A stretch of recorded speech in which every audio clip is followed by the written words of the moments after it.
Alhamdulillahirabbil alamin wassalatu wassalamu ala asyrafil anbiya'i wal mursalin nabiyina wa habibina wa qudwatina Muhammadin wa ala alihi wa sahbihi wat tabi'in wa tabi'it tabi'in wa man tabi'ahum bi ihsanin ila yaumiddin, amma ba'd. Kaum muslimin wal muslimat, azani Allahu wa iyyakum. Alhamdulillah, pada malam hari ini kita masih dipertemukan oleh Allah Azza wa Jalla untuk melanjutkan kajian rutin kita mengkaji syarah akidah Syekhul Islam Muhammad Ibn Abdul Wahhab. Dan jamaah sekalian, pada malam hari ini kita masih membahas seputar bid'ah, ya. Masih membahas seputar bid'ah. Kita insyaallah akan lanjutkan. Tapi sebelumnya jamaah sekalian, perlu diperhatikan bahwa dalam setiap pembahasan kita harus bersikap ilmiah, ya, harus bersikap apa? Ilmiah, tanpa mengedepankan fanatisme golongan, demikian pula fanatisme madrasah masing-masing.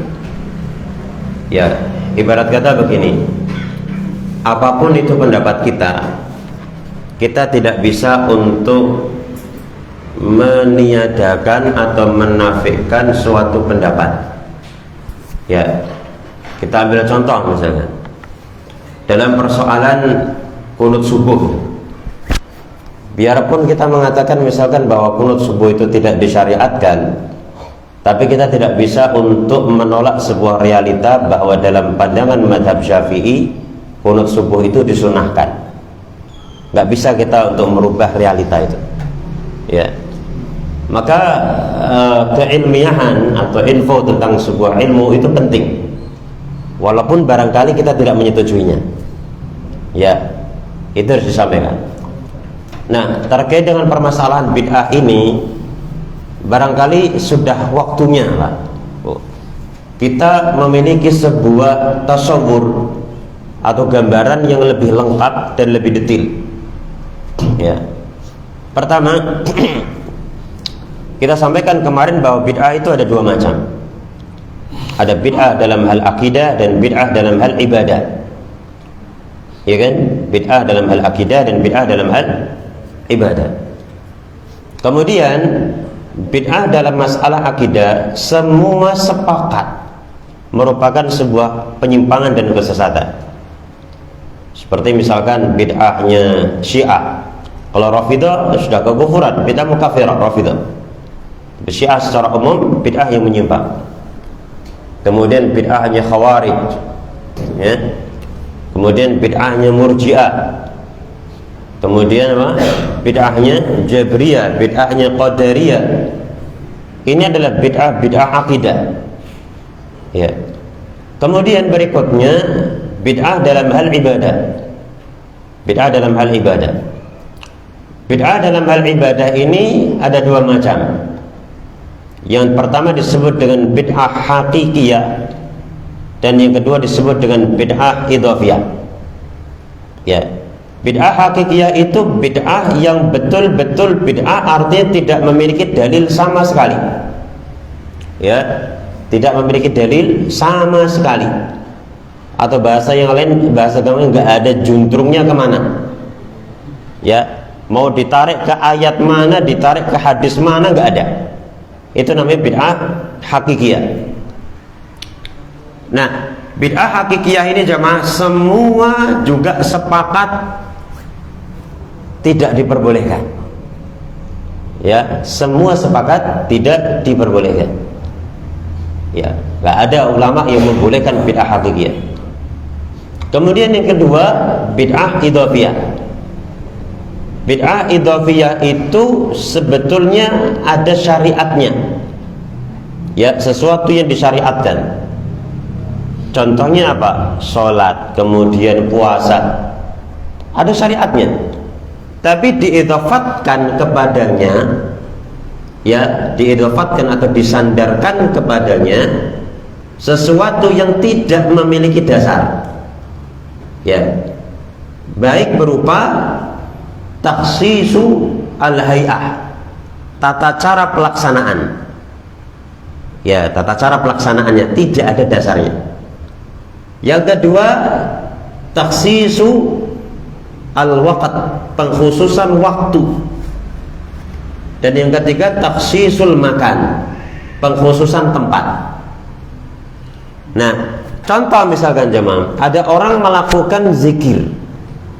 Zikir disyariatkan, Pak. Tapi dia ini zikirnya dengan tata cara yang zaman tidak ada dalilnya. Zikir dengan tata cara yang tidak ada apa? Dalilnya. Maka ini masuk kategori bid'ah apa namanya? Idhofiyah. Nah, sekarang kita akan melihat bid'ah idhofiyah itu dari kacamata madahib dan madaris. Barangkali kita tidak setuju dengan sebagiannya, dan nanti kita akan sampaikan jemaah yang paling rajih dan paling kuat adalah madhabnya Malikiyah dalam persoalan ini. Bagaimana madhabnya Malikiyah? Coba kita lihat. Pertama jemaah, tentang masalah bid'ah idhofiyah itu ada madrasah Albaniyah. Madrasah Albaniyah, klasifikasinya itu. Ya. Kemudian yang kedua, madrasah apa? Malikiyah. Malikiyah. Ya, Malikiyah termasuk juga Syatibiyah. Kenapa Malikiyah atau kemudian Syatibiyah? Nah, karena Syatibiyah ini maksudnya adalah Imam Syatibi. Imam Syatibi punya kitab yang monumental tentang bid'ah dan ini menjadi rujukan para ulama, kitab Al-Ihtisab. Kitab Al-Ihtisab. Nah, Al-Imam Syatibi ini bagian dari madhab Maliki. Tapi karena beliau sangat detil pembahasan bid'ah, maka diklasifikasikan Malikiyah dalam kurung Syatibiyah. Yang keberapa tadi, Pak? Albaniyah, kemudian Syatibiyah. Syatibiyah. Yang ketiga, Hambaliyah. Hambaliyah dalam kurung ulama-ulama Saudi. Ya, ini nanti beda ini antara ulama Saudi dengan Albaniyah, beda dalam masalah bid'ah idhofiyah. Ya. Kemudian berikutnya yang terakhir adalah Syafi'iyah. Syafi'iyah, madhab Syafi'i. Nah, bagaimana empat madhab ini menilai bid'ah idhofiyah? Nah, pertama jemaah sekalian, madrasah Albaniyah memandang bahwasanya, jadi pertama jemaah, itu semua dari empat ini mengakui bid'ah hakikiyah itu tidak boleh. Ya, tidak boleh, dolalah bid'ah hakikiyah. Nah, sekarang bagaimana dengan bid'ah idhofiyah? Nah, kalau madrasah Albaniyah mutlak haram. Mutlak haram. Ya, tidak membedakan antara ranah personal atau ranah umum. Ranah personal itu apa jemaah? Untuk saya sendiri, misal, ya, saya baca setiap kali ba'da sholat, Rabbana atina fid dunya hasanah wa fil akhirati hasanah wa qina adzabannar. Ada kan doa itu kan? Ya, tapi saya ini mengkhususkan waktu setelah sholat untuk baca itu. Ini bid'ah apa tidak? Bid'ah. Karena saya mengkhususkan waktu untuk sebuah ibadah yang disyariatkan, yang waktu itu tidak ada dalil. Nah, menurut Albaniyah pengkhususan itu tidak boleh. Baik ranah personal artinya saya sendiri melakukannya, atau ranah tasyri'am jadi diajarkan ke yang lainnya. Ya, jelas ya? Baik. Nah, kemudian yang kedua, madrasah Syatibiyah atau madrasah Malikiyah. Madrasah Syatibiyah atau madrasah Malikiyah ini mereka mengatakan bahwa bid'ah idhofiyah dalam ranah personal boleh. Ya. Jadi kalau orang bacanya Al-I'tisam, kata karya Imam Asy-Syatibi, dan ngikutin Malikiyah, maka mereka mengatakan, saya ketika mengkhususkan doa Rabbana atina fid dunya hasanah ba'da setiap sholat 5 waktu, maka boleh. Tapi dengan catatan, tidak dikhawatirkan masuk tasyri' atau syibhut tasyri'. Ya, tidak dikhawatirkan apa? Masuk ke ranah tasyri' pensyariatan atau menyerupai pensyariatan. Ya, Nah, pensyariatan atau menyerupai pensyariatan itu indikatornya, ya, indikatornya adalah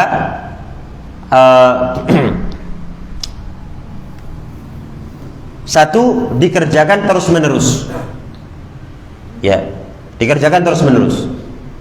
Yang kedua, dilakukan secara terang-terangan, ya. Yang ketiga, berjamaah. Yang keempat, ada indikator mengutamakan tata cara tersebut tanpa dalil. Jelas sampai sini?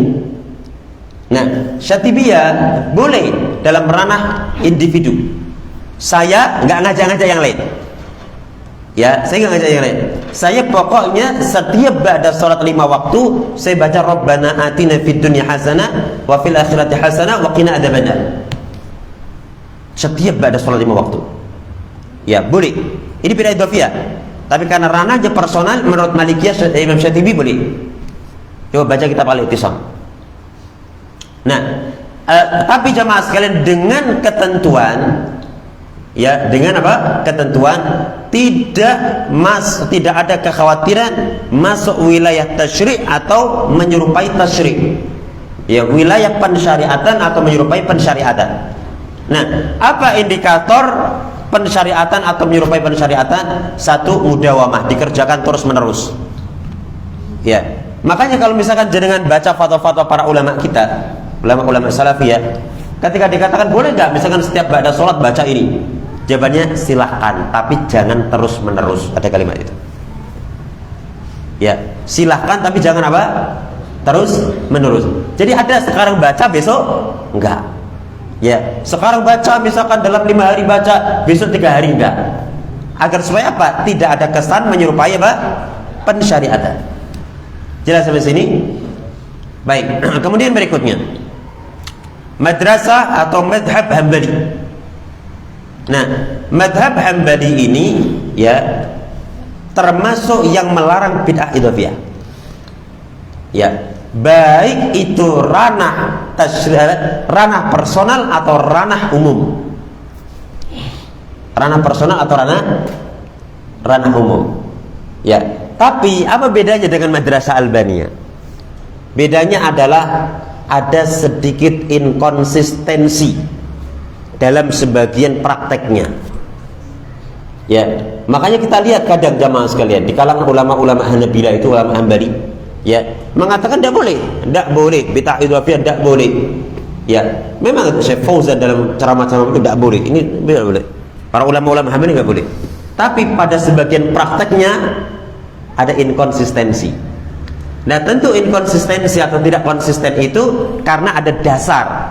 Biasanya kalau di madzhab Hambali karena ada perbuatan sahabat, ada athar sahabat. Ini perbuatan sahabat. Akhirnya mereka melakukannya walaupun dari sisi dalil pengkhususan tidak ada. Jelas sampai sini? Baik. Yang terakhir dari madzhab Syafi'i. Ya, madzhab Syafi'i bagaimana menilai tentang bid'ah idhofiyah? Mereka mengatakan boleh, baik dalam ranah personal ataupun ranah tasyri' am. Sekarang terjawab? Terjawab atau tidak? Ya kan? Nah, tapi bid'ah idhofiyah ini akan menjadi bid'ah hakikiyah. Ya, ketika misalkan diyakini bahwa ini adalah amalan wajib bagi ahli sunnah, yang tidak mengamalkan ini berarti bukan ahli sunnah. Paham nggak, Pak? Ya, ada bid'ah idhofiyah. Misalkan ini ada orang-orang Syafi'iyah. Orang-orang Syafi'iyah, mereka kan termasuk memang ini, saya tanya sendiri tuh ke pakar Syafi'iyahnya, ya, bahwa bagaimana dengan apa bid'ah idhofiyah? Mereka mengatakan bid'ah idhofiyah memang diterima. Ya, tapi jemaah sekalian perlu dipahami bahwa ketika misalkan dia meyakini bahwa amaliyah bid'ah idhofiyah ini bagian daripada amaliyah khas ahli sunnah, maka saat ini menjadi bid'ah hakikiyah. Apa yang menjadi dalil bahwasanya itu amalan khas ahli sunnah, sementara itu asalnya tidak ada dalil spesifiknya.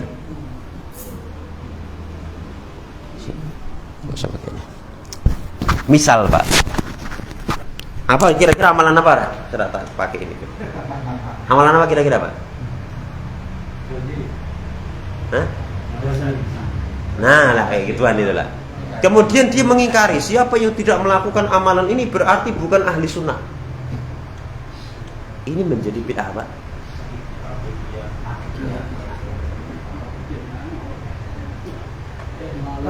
Ada suatu amalan, ini bid'ah idhofiyah. Betul dalam mazhab Syafi'i luas, ya, dilegitimasi oleh mereka. Dan mereka tidak menganggap itu bid'ah. Ya, bid'ah itu cuma yang hakikiyah saja. Yang itu enggak mereka anggap itu. Tapi ketika mereka meyakini bahwasanya ini adalah ciri khas ahli sunnah, yang tidak seperti itu bukan ahli sunnah. Masjid ahli sunnah itu harus ada beduknya. Kalau nggak ada beduknya berarti jadi bukan ahli sunnah. Nah, ini sudah masuk ke hakiki. Hakiki dari sisi apa? Dari sisi dia meyakini sesuatu yang tidak ada dasarnya. Apa itu? Meyakini itu adalah bagian dari ciri khas ahli sunnah wal jamaah. Sekarang petanya jelas sama dereng, Pak? Mana pendapat yang paling kuat? Pendapat yang paling kuat wallahu alam pendapat Syatibiyah Malikiyah. Itu yang dipegang oleh para asatidz kita, para ulama kita. Ya di Saudi, ya banyak juga yang menyarankan ke buku-bukunya Imam Syatibi rahimahullah. Ya. Jadi artinya ketika kita misalkan ya menentukan sebuah doa tertentu, yang doa ini secara mutlak, umum, tidak disebutkan waktu khusus, tidak disebutkan apa tempat khusus, kemudian kita mengkhususkan, ya, tapi tidak ada unsur tasyri' atau sibut tasyri'. Contohnya adalah kita tidak melakukan mudawamah, tidak terus menerus, kadang kita potong, kita putus beberapa hari, maka ini masih boleh. Jelas sampai sini? Baik. Makanya ketika kita mengetahui hal ini jemaah, ketika ingin membantah, maka bantahlah berdasarkan akarnya. Ya, bantahlah sesuai dengan akar. Suatu hal yang biasa, misalkan ini Imam Syatibi rahmatullah alaih dalam kitab Al-I'tisam boleh bantah yang pendapat yang bid'ah idhofiyah, bantah itu. Ya, ini bantahnya luar biasa. Ya, seperti diantaranya misalkan tentang apa itu namanya? Hadis Ibnu Mas'ud itu, asar Ibnu Mas'ud. Ada orang-orang yang saat itu di mana? Di majelis di masjid, ya. Ada orang yang berzikir. Zikirnya apa? Zikirnya bagus. Tasbih, tahmid, tahlil, ya.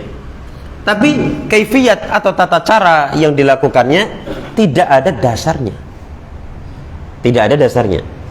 Ya. Ada misalkan ini ada beberapa halaqah, beberapa kelompok. Kemudian ada pimpinan masing-masing. Dia mengatakan halilu mi'ah, bertahlil 100 kali. Kabbiru mi'ah, bertakbir 100 kali. Kemudian sabbihu mi'ah, bertahlil 100 kali, bertasbih 100 kali, kabbiru mi'ah, bertakbir 100 kali. Nah, kemudian jemaah sekalian ini dikritik sama Ibnu Mas'ud. Ya, dikritik sama Ibnu Mas'ud. Nah, ini menunjukkan apa? Menunjukkan bahwasanya itu bid'ah.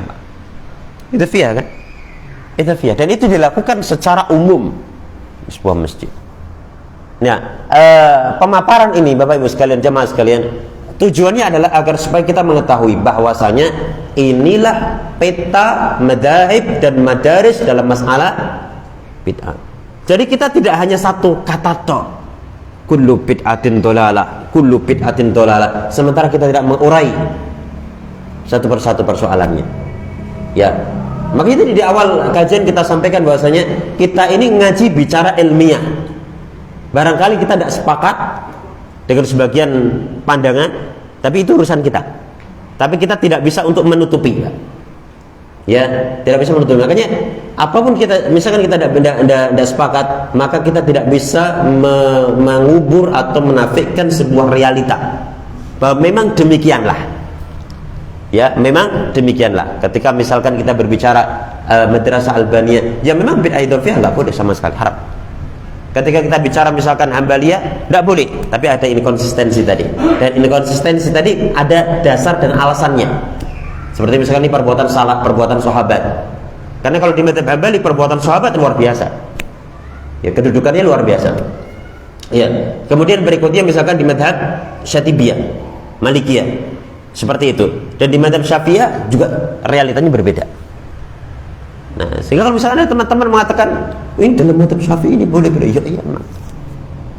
Nah, tapi Bapak Ibu sekalian jamaah, yang perlu untuk diperhatikan juga bahwa di sana ada perkara-perkara bid'ah yang memang disepakati ulama sebagai sebuah bid'ah. Ini harus dicatat. Ya, ada perkara bid'ah yang disepakati ulama sebagai perkara bid'ah. Nah, terkadang juga ada perkara yang dianggap bid'ah yang baik, tapi di kalangan ulama itu tidak masuk kategori bid'ah yang baik. Gitu ya. Contohnya apa? Contohnya Al-Imam Asy-Syuyuti rahimahullah. Ya, Al-Imam Asy-Syuyuti Asy-Syafi'i rahimahullah. Beliau memandang bahwasanya berdoa di sisi kuburan dengan keyakinan itu lebih mustajabatud doa. Doanya lebih mustajabah. Maka ini digolongkan apa? Bid'ah munkarah. Coba jamaah, kira-kira dapat mana ini? Di sini dianggap apa coba? Ayo, dianggap apa? Maka pada intinya adalah coba lihat kitabnya apa gitu. Kitabnya mana? Argumentasinya mana? Seperti itu. Baik, ini tentang bid'ah. Saya kira gambaran globalnya seperti itu, Pak. Ada yang ditanyakan, silakan. Ya.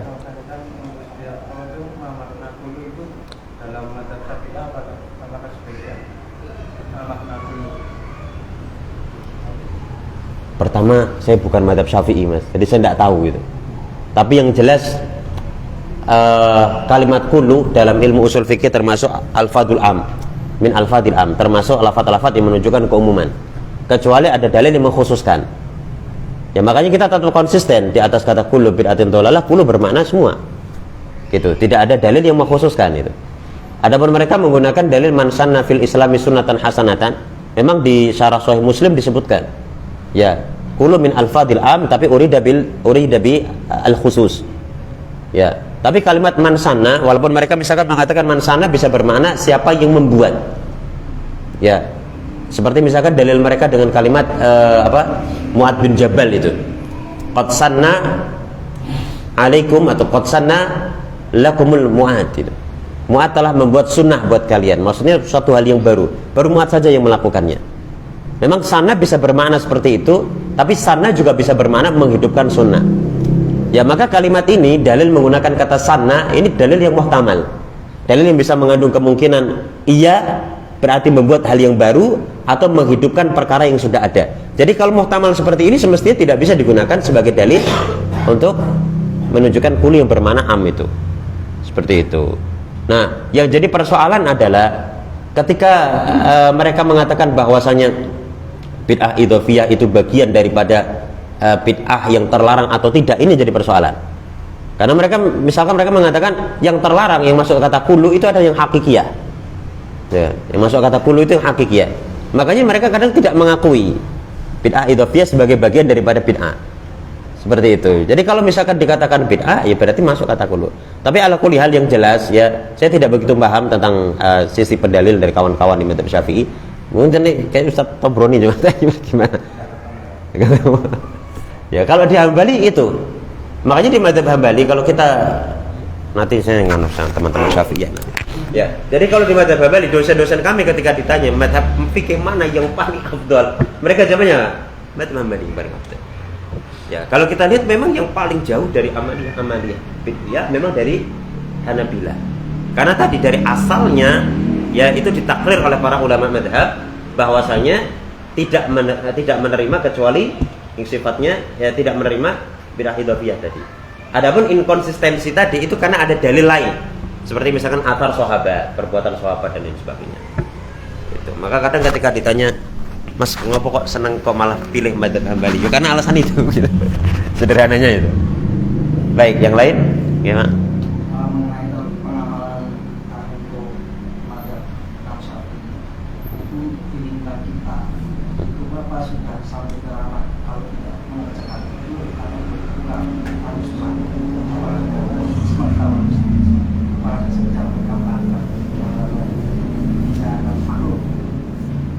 Saya tidak tahu. Coba tanyakan saja. Karena kadang kalau kita lihat istilahnya lisanul hal itu. Lisanul hal itu kan kondisi yang ada. Ketika misalkan kita tidak mau melakukan amalan iman, kita langsung di stigma negatif. Nah, tapi ketika misalkan kita ngomong ke mana? Ke tokoh, itu mengatakan enggak sampai segitunya. Tapi realitanya kan sekarangnya berbeda. Maka di sini sebetulnya para tokoh itu perlu untuk memberikan edukasi. Ya kan? Perlu untuk memberikan edukasi persoalan semacam ini. Gitu loh. Allahu a'lam. Dan tentu kita berbicara sesuai dengan apa yang kita ketahui, Pak. Kalau saya mungkin kalau misalnya dengan tanya tentang suluk beluk Hanabilah, mazhab Hambali mungkin bisa, tapi kalau Syafi'iyah begitu. Nggih. Musabaqah tilawatil Quran termasuk nganu. Diperbolehkan itu. Termasuk diperbolehkan. Tapi sisi pendalilannya saya tidak tahu. Cuma Syekh bin Baz rahimahullahu taala karena ditanya termasuk musabaqah tilawatil Quran boleh. Bahkan ketika pesertanya perempuan pun boleh. Ada fatwa Syekh bin Baz seperti itu. Wallahu a'lam. Sekarang kita akan lihat istilah tadi bid'ah sudah selesai. Sekarang mubtadi', ahlul bid'ah. Siapakah ahlul bid'ah itu?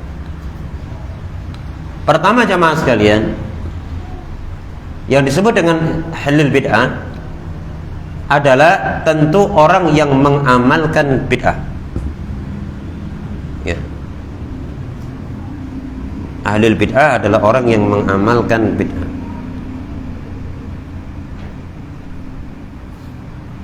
Namun apakah setiap mubtadi' berarti keluar dari ahli sunnah? Ya, sehingga masuk ke kategori 72 golongan. Coba kita dengarkan baik-baik penjelasan dari Syekh Shalih Al-Fauzan. Ya, Syekh Muhammad هذا سائل يقول درام. ما هي الضوابط أو الأصول التي إذا ارتكبها رجل يخرج من دائرة أهل السنة ويكون مبتدعا؟ ما هي ايش؟ الضوابط أو الأصول التي إذا ارتكبها الرجل يخرج من دائرة أهل السنة ويكون مبتدعا.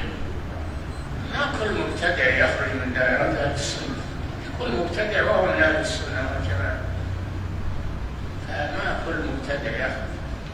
إذا كانت البدعة في العقيدة نعم يخرج، أما إذا كانت البدعة في غير العقيدة بدعة عملية هذه محرمة لكن لا يخرج بها من مذهب أهل السنة والجماعة. نعم. Keterangan beliau ya bahwa tidak setiap mubtadi' ya orang yang berbuat bid'ah itu keluar dari ahli sunnah. Ya, bid'ah yang mengeluarkan seseorang dari ahli sunnah adalah bid'ah akidah. Adapun bid'ah amaliyah tidak mengeluarkan dari ahli sunnah. Itu keterangan beliau. Kalau dikatakan mubtadi', ya mubtadi'. Ya, mubtadi' iya. Baik itu dia melakukan bid'ah akidah atau bid'ah amaliyah, iya, memang istilahnya itu karena pelaku. Tapi sekarang pertanyaannya adalah apakah itu masuk dalam kategori 72 apa tidak? Ya kan? Karena sekarang gitu, Pak.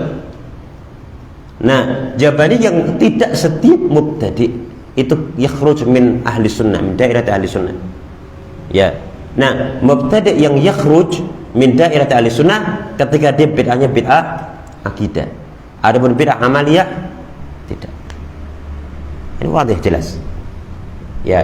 Nah, kalau makanya ketika misalkan kita petakan aja jemaah, kita petakan. Madzhab atau bid'ah akidah itu banyak. Ya kan? Banyak. Ada dari mulai bid'ah Jabriyah, kemudian bid'ah apa itu namanya Qadariyah, bid'ah Khawarij, bid'ah banyak berbeda akidah. Nah, orang-orang yang memiliki pemikiran seperti itu, inilah mubtadi' yang yakhruj min dairati ahli sunnah, yang keluar dari kalangan lingkaran ahli sunnah. Adapun kalau misalkan amaliyah, hal ini sifatnya amaliyah, itu tidak seperti itu. Jelas ya? Nah, coba ada yang keterangan bahasa Indonesia, Ustaz Firanda Andirja juga ada pembahasan seperti itu. Ya, Ustaz Firanda Andirja juga ada pembahasan seperti itu.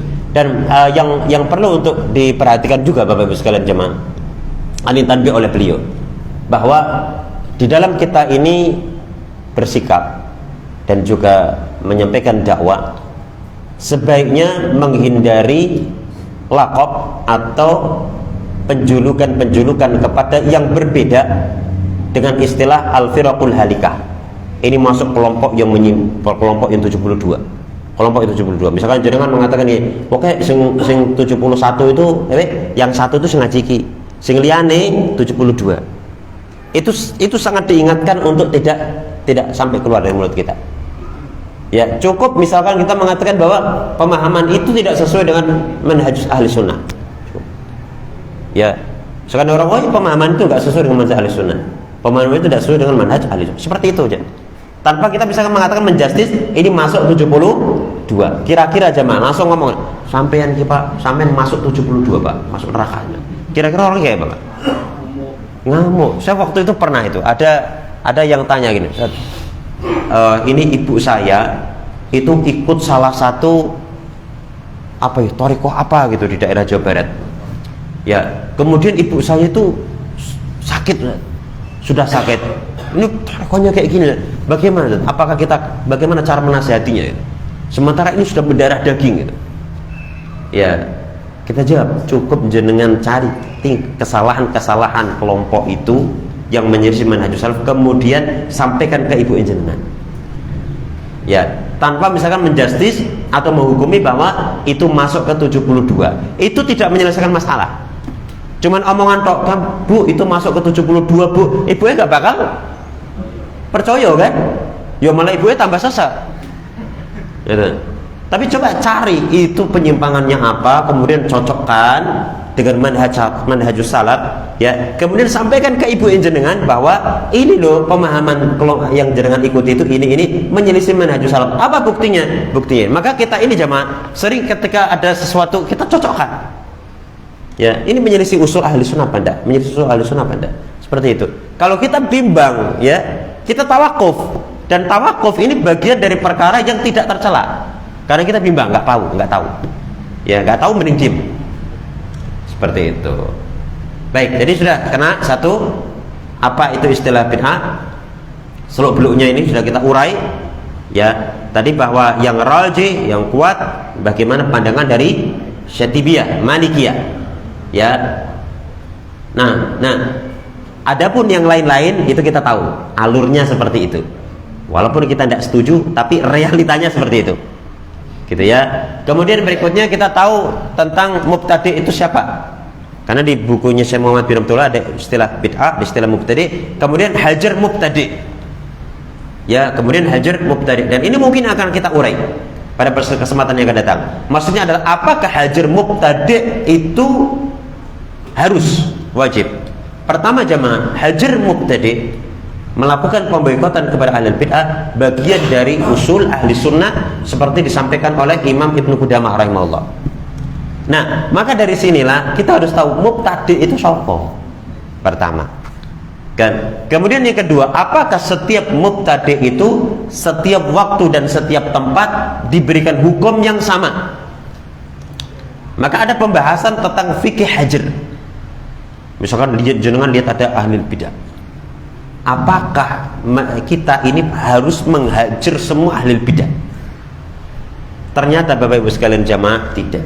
Ada buku bagus tulisan Syekh Ibrahim Ar-Ruhaili rahimahullah, tulisan beliau Mauqif Ahli Sunnati wal Jamaah min Ahli Bidah wal Ahwa. Bukunya bagus, sudah diterjemahkan 2 jilid. Mauqif Ahli Sunnati wal Jamaah min Ahli Bidah wal Ahwa. Penulisnya Syekh Ibrahim Ar-Ruhaili, sering diundang di Indonesia waktu Semarang itu. Beliau punya buku bagus tentang masalah itu. Ya. Dan itu dibahas di buku itu. Misalkan ini Pak, mengangkat mubtadi sebagai guru, boleh enggak? Sehingga berarti nanti ada yang belajar kepada si mubtadi. Itu ada. Dan itu subhanallah kalau kita lihat para ulama kita detil Pak. Ya, mungkin kalau di pengajian ini saya nggak akan detil-detil lah, nanti baca sendiri. Kita berikan kisi-kisinya aja, global-globalnya aja. Yang jelas nanti masalah hajar mubtadi ada rinciannya. Kenapa? Karena hajar ini jemaah, hajar kata Imam Al-Qayyim ini bagian dari obat. Kita kasih bocoran sebelum masuk waktu isya. Mensikapi orang yang menyimpang itu ada dua cara. Yang pertama hajar, yang kedua taklif. Hajar itu apa? Hajar itu memboikot. Diboikot orangnya. Diboikot, enggak disalami, enggak diajak bicara, dia salam kemudian kita diam.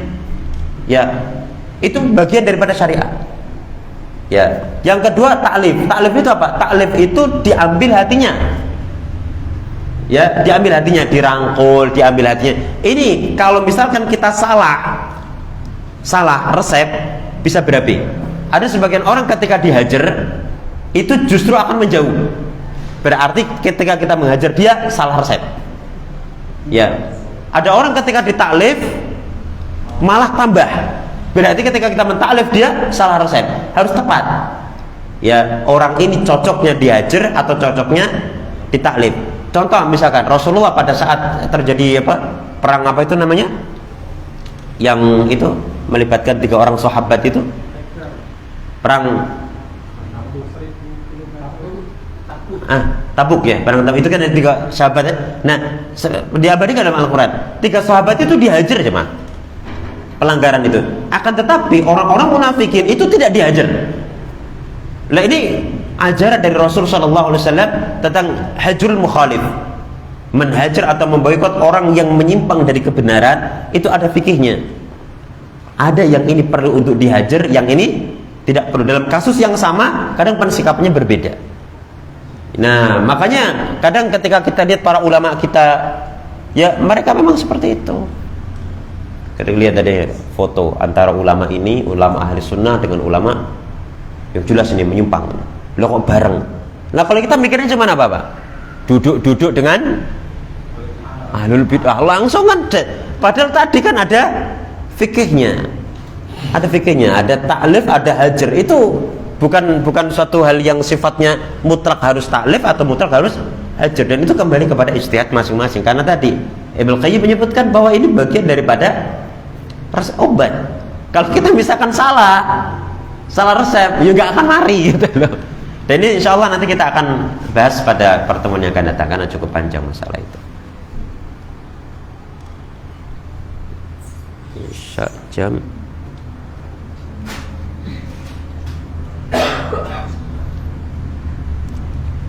ya, kalau tadi keterangan tentang madzhab tadi itu faedah dari Ustadz Nur Ihsan Silviantoro ya. Beliau dulu dosen di Sekolah Tinggi Dirasat Islami Imam Syafi'i Jember. Beliau sampaikan itu, dan ternyata juga para asatid atau para asatid kita yang mendalami madzhab Syafi'i juga memang mengakui seperti itu. Ya, mengakui seperti itu bahwa memang di madzhab mereka konsep bid'ah idhofiyah adalah demikian. Seperti itu. Dan ini realitanya. Ini realitanya gitu ya. Wallahu taala a'lamu bissawab. Sudah masuk waktu isya, kita coba sampai di sini. Insyaallah kita lanjutkan pada pertemuan yang akan datang. Naktafi launa. Subhanakallahumma bihamdika asyhadu an la ilaha illa anta astaghfiruka wa atubu ilaik. Assalamualaikum warahmatullahi wabarakatuh.